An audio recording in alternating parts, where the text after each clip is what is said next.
Start, Hello Miss Renu. everyone, good evening and happy to be here. This is Miss Renu from Genius Kids bringing you Born to Shine, and that's right, you were listening to my very own song with Diljit Dosanjh, right? Play Mommy on Born to Shine. Thanks for doing that, Ira. Yes, I finally had the opportunity before the 60th birthday to actually perform and meet Diljit Dosanjh, the super amazing DD. Anyway, moving on, as you know, Born to Shine is a show where we spotlight all the young talent. And I talk about talent anyway from the ages of 5 to 25. And you believe it or not, we have kids out there doing just some amazing stuff. Every week, Miss Ira, my most favorite RJ. Hello, Miss Ira. Hello, Miss Renu. How are you doing? Very well. And myself are truly amazed at what these little munchkins are doing, because I think at the age of 16, I was definitely not writing a book. I know what I was doing. Right. I'm going to talk about that on air. Right, Miss Ira? Well, in all the shows that you brought, I've only been awed. I've literally been dumbstruck. Like, what are these kids doing at such young ages? And then, like I also mentioned before, right, it takes me back to what I was doing, and then I don't want to think about it. I know. Well, most 16-year-olds at my age were checking out all the cute boys in school. That's what we were doing behind the screens, making sure our parents didn't see what we were doing. But anyway, today I'm bringing on another wonderful young lady who actually I brought on my show 2 years ago when I had Candid Conversations. And she amazed me at that time, and she continues to amaze me. And I follow her on Facebook, and I had to bring back Miss Riyani Patel. Hello, Miss Riyani. Hi, how are you? How are you? I'm good. How are you? Good. I want you to come a little closer so I can hear you. Closer to the mic. How is Morgan Hill doing? It's going good. What's the weather like there today? It was pretty sunny, but it can change throughout the time. I like Morgan Hill. I got one of my best Genius Kids campuses in Morgan Hill. So hello, Miss Kamal. Anyway, nice to have you back. So a lot of people don't know about, what you do in your book. So before we talk about these two books, I know you've done your second book. Let's first talk about a little bit about you. Tell me what you're currently doing, how old you are. Tell me a little bit about Riyani Patel. Well, hi. If you didn't know me, my name is Riyani Patel. I am 16 years old, and I currently do online school at Sobrato High School because of COVID times. And the current things that have been happening are I am working on doing research and working on my third book. Third book. Listen to that, Miss Ira. She's 15, 16, and she's already got a third book. Yeah. So Riyani, Wow. I know you wrote this book about being bullied, right? It's about being bullied. But tell us, what's the history or the background? Tell us why you wrote this book, because so many people get bullied about different things, but there was something in very particular about yourself, and this is your own personal journey. So let's talk about that. Well, I want to be an inspiration to other kids and teenagers, especially cope with their bullying struggles. Sharing my own experiences through a storyline and characters that I have created. And it is a grateful feeling when people have reached out to me, because I want to help others on their own bullying experiences, and hopefully I made a difference, letting them know not to waste their time on negative energy. And I actually have 3 main messages in the terrible bullies. And the first message is for the person that is being bullied. You should have the courage to stick up for yourself, because you know that bullying is not right. For the person that is doing bullying, you should be aware that whatever you say or do is harming the other person, and that's not right. You don't know what they're going through. And the third message is the reason why the word terrible is in quotations is because at the end of the story, you'll find out why the bullies aren't so bad after all. So why the people who are bullying are not so bad after all. Wow. Okay. So let's talk about you were bullied because of something in particular that you have. Let's explain that to our listeners. So tell everybody, what were you going through? So actually I was bullied in middle school because of my Tourette's, and what Tourette's is a neurological condition that involves motor and vocal tics. And for example, motor is where like you shake your head or like flap your arms or just move in a way that you can't control it. And vocal tics, they are where you make weird sounds. And I was bullied in middle school because of that. Middle school was my, like, I absolutely didn't like middle school throughout the 2 years that I went there, because kids would bully me for what I had, which was Tourette's. They would make fun of me right behind or right in front of me, talk behind my back, and they would like nod, not nod, but they would tell their friends like, oh, what is she doing? Look at what she's doing, she's crazy. And I had no friends at that time because no one wanted to sit with me because I had Tourette's. And I would, every day during brunch and lunch, I would eat lunch with my teacher in my math class. Aww. And I've always wanted to like go home every day because I couldn't take it anymore. It was that bad where I wanted to go home every day and just completely stop school. So for those who've just joined us and you missed what was been said earlier, this is Riyani Patel. We're spotlighting her today on Born to Shine. She's an author of 2 books and she's getting ready to do her 3rd one. And she has written books about being bullied because she suffered from Tourette syndrome, which is what she's explained is a neurological disorder of both when you make random movements as well as when you make sounds. And she was bullied immensely, especially in middle school. So Riyani, my question is, when did you get Tourette's? Was it in middle school or did you start it earlier on when you were little? I was diagnosed at the age of 7 by my pediatrician for when I got Tourette's. And I actually got tested because when I was like 7, my mom noticed that I would twitch my eyes, or mom and dad both noticed that I would twitch my eyes like a lot. Okay. Control it.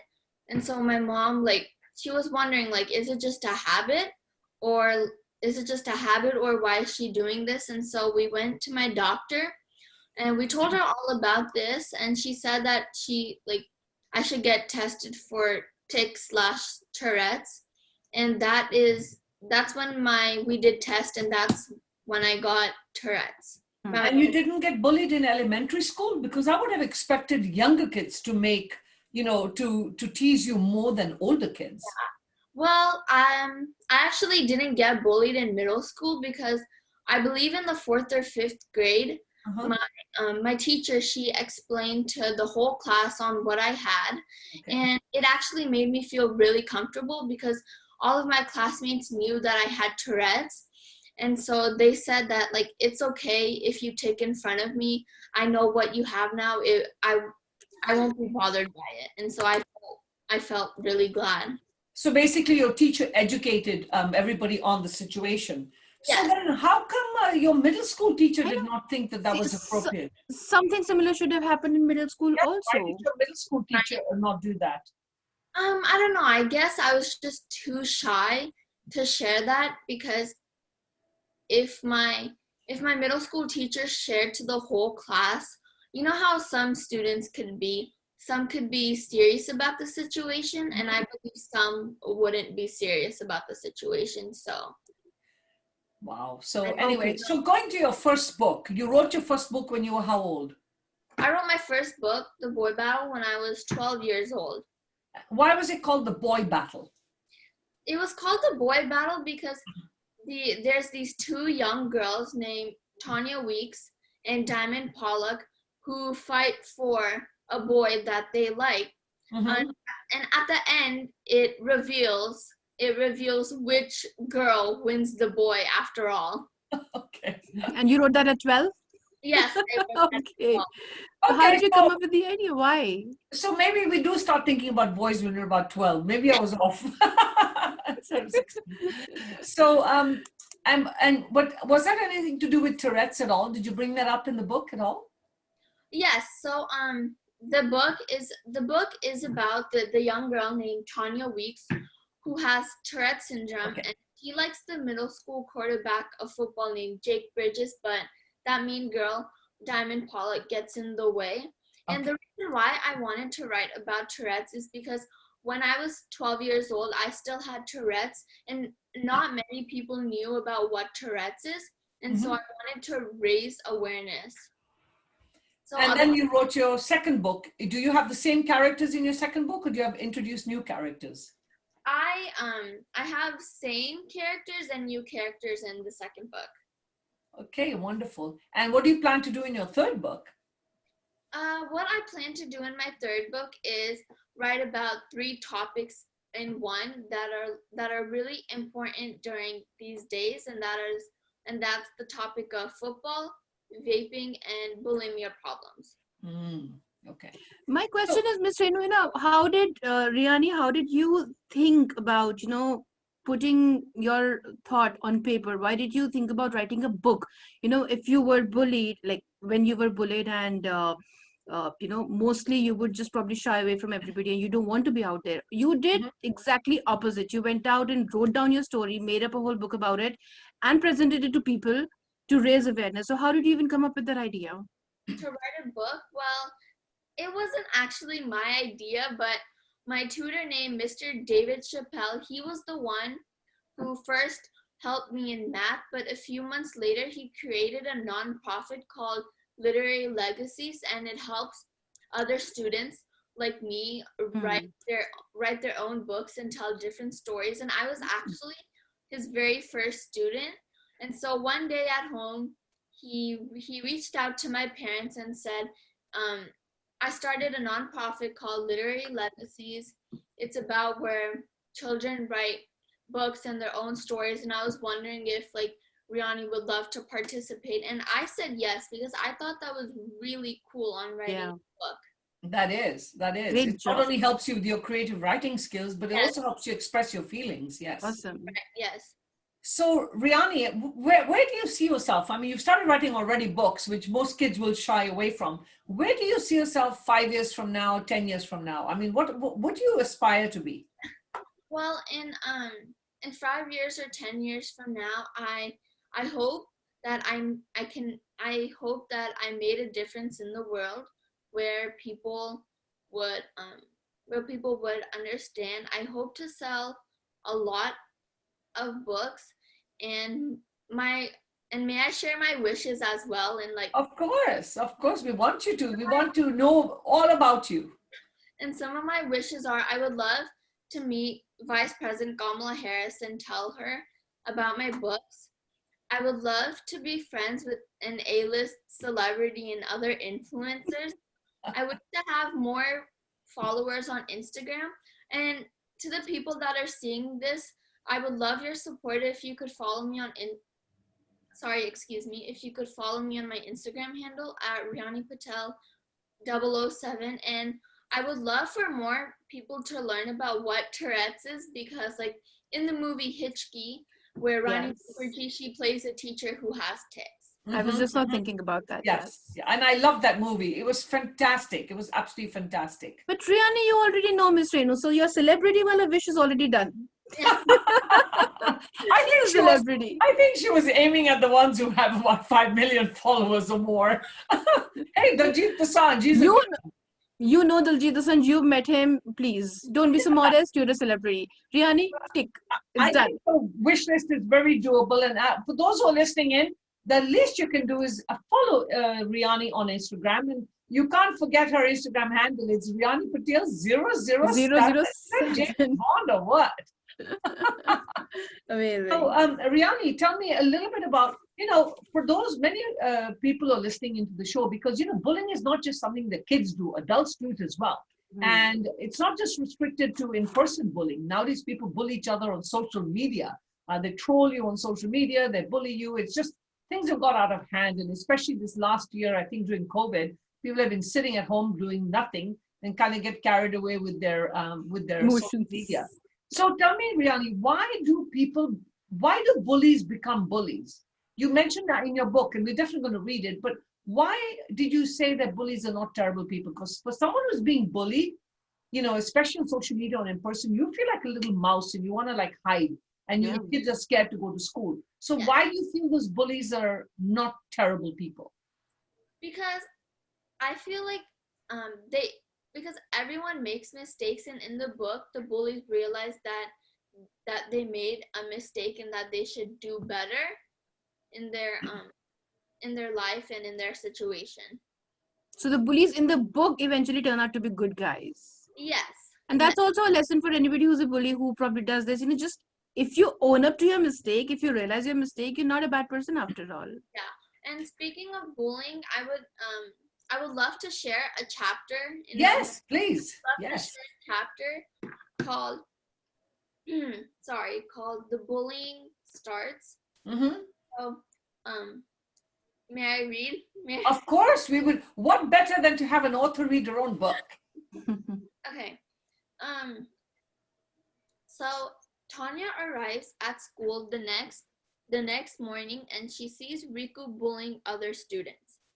She walks out of her car immediately and nicely says, "Hey, please stop bullying other kids, Riku.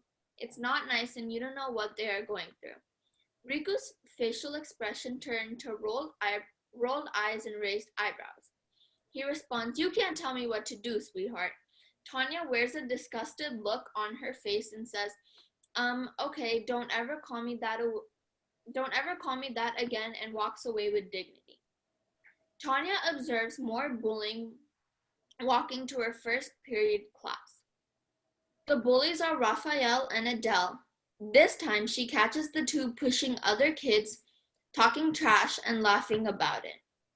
When they realize that Tanya is looking at them, Raphael and Adele ask Tanya, "What, do you have a problem with us?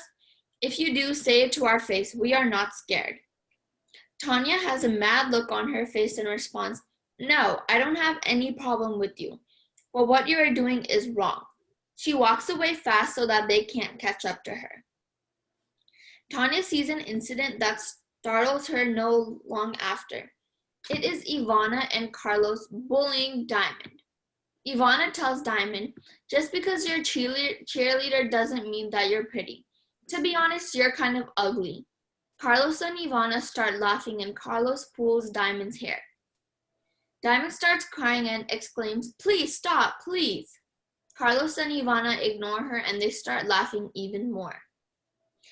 Tanya yells, "Hey, do you think that's appropriate? Do you think that's kind?" Before Tanya can say one more thing, Ivana says, "Shut up." She pulls Tanya's hair before walking into class. Diamond looks shocked because Tanya defended her. Diamond says, "Thank you so much, Tanya. I didn't even expect this. I was just walking and they came up to me and talked trash. They treated me horribly." "Yeah, no problem." Tanya doesn't realize that the bell rang and she says, "I have to go. Bye, Diamond." Tanya speeds walks to her class and tries to make it on time. When she arrives to her class, Tanya receives a tardy and she has to stay for a few minutes in the classroom during brunch time when class is over. Tanya explains what happened to her English teacher, Mrs. Kathy Carter. During her tardy detention, Tanya explains what she witnessed, and her teacher is shocked because the school has a policy against bullying. Okay. By the way, you read really well with lots of expression. I really enjoyed that. I really enjoyed that. So, so you talked about these, and I could relate to some of the stuff you were saying, because when I was a young kid, I was bullied when I was in boarding school a lot because I was from Kenya. I was actually the only Indian kid in school, and then I was from Kenya, so I was not aware of a lot of the British system, and so I got bullied a lot, and I ended up eating and gaining a lot of weight. So I got even bullied even more. And I do remember from my own experience that when I went to my teacher said, "Oh, we have rules for against bullying," but then nothing was done beyond that. And I had to actually pull up the courage. What's your advice to kids who do get bullied and teachers are not stepping in? I say if my advice to other kids are you should definitely stick up for yourself, because you know you have the courage to stick up and stand up to yourself and not let anyone talk to you like that or let them treat you like that, because treat everyone the way you want to be treated. And do you feel that explaining, like if somebody has a condition like you have Tourette's, or somebody has something else going on in their lives that people don't understand, because a lot of people don't know what Tourette's is. Do you think it's important to tell people what your condition is so that they understand, or not? Yes, it's definitely important to tell people about what Tourette's or anything is that you have, Mm-hmm. because I would say that you would feel comfortable telling them rather than not telling them, because for example, when I was in middle school, I would tic a lot, and these students decided to like look at me and giggle a little bit, but I walked up to them and I said, "Hey, I'm sorry if I did that, just wanted to let you know I have like Tourette's," and I explained to them what Mm-hmm. Tourette's is, and they apologized after, saying, "We didn't know that you had that, so sorry, but now that we know, then like you're fine. You can tic in front of us because we know that you have Tourette's anymore, and we won't make fun of you." And I actually felt comfortable with that. Right. So we have 3 more minutes, Riyani. I'm just sitting and listening to what you've gone through in middle school, and hats off to you, girlfriend. Hats off, because it's tough. Just being in middle school is not easy, and then going through that is really tough. And you've taken something and you've completely turned it around to educate people on it, which is phenomenal at your age. And I really, really wish you the very best of luck. So why don't you tell everyone where your books are available? You're a minor, so you can't give your contact out, but maybe you can give other information out, like your dad's or whatever, if people need to reach you. Well, my books both of them could be available on Amazon and also on mascotbooks.com's website, because they're the one who actually published the second book through Washington, or throughout of Washington DC. Okay, so it's called Mascot Publishing? Mascotbooks.com. Mascotbooks.com. Okay, all right. And you could check out my website, RiyaniPatel.com. My Facebook is Riyani Patel Author, and like I said on Instagram, Riyani Patel 007. 007. And what's your closing message to everyone? You have 1 minute to tell everyone what you really, really want them to all get from this Born to Shine 30-minute interview with you. You have the courage. Remind yourself that, look in the mirror, remind yourself that you have the courage and you're brave. That's so beautifully said, Riyani. So beautifully said, yes. Yeah. And I'm you know what? Don't forget me. You're talking about your Instagram. You're going to get so many millions of followers, you'll forget who Renu is. So don't forget me, because I already have your first book already. Yes. At all. Yeah, and kudos to your mom and dad. I do want to definitely mention them, because I always behind every good author are a set of amazing parents. So kudos to your mom and dad for always encouraging you, and for dad for always. I mean, I think he's one of your biggest fans. He's always pushing, your work. So that's wonderful. And thank you for being on our show. And Miss Ira, you have anything to say? Well, I will just say that, Riyani, thank you for coming here, for coming onto the show and sharing your story. I mean, it's very inspiring, and, what you went through and how you took that and changed it into this positive, results. It's amazing. So thank you very much for doing this. And we wish you all the best on your third book. Yes, and again, friends, her Instagram handle is Riyani Patel 007. Until next week, don't forget 007. Thank you, Ms. Renu. Thank you. Thanks to you also for doing this and for bringing such stories onto this platform. Kudos to you as well. And thank you, listeners and viewers, for being here. Signing off.